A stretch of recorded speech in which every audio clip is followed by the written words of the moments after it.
The Aztecs were an advanced civilization who lived in modern-day Mexico. They developed an intricate social, political, religious, and commercial organization, and took many of the region's city-states under their control by the 15th century. One of the Aztecs' inventions was their own calendar, and on that calendar they were expecting their god Quetzalcoatl to arrive on March 4th, 1519. So when Hernando Cortes arrived on March 4th, 1519, they originally thought that was him.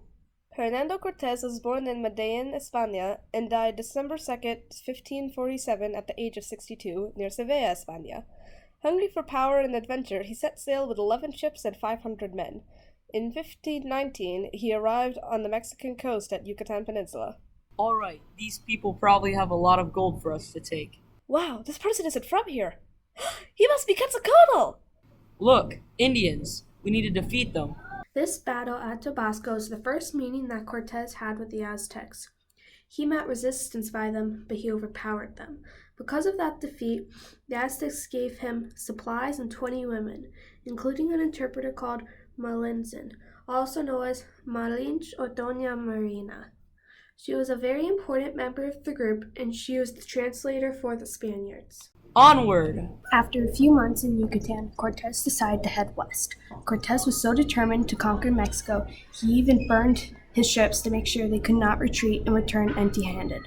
He then trained his men to act as a unit of soldiers in order to prepare battle. As Cortes and his men marched on to the capital of Tenochtitlan, they made allies with enemies of the Aztecs, like the Tlaxcalans.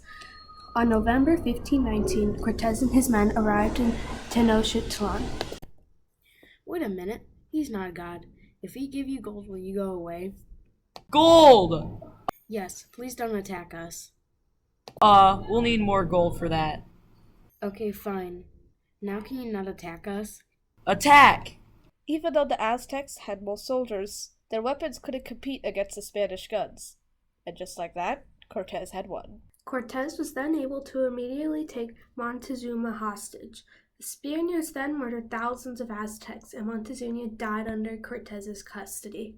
But that was not all. The Spanish had another advantage. They brought smallpox with them, and without any immunity, the Aztecs died. Finally, Hernán Cortés won, and the Aztec Empire was ruined. The once beautiful, thriving city was now partially in ruins from all the fighting. Cortés filled the lake with dirt so that there was no need for boats to take people to and from the village.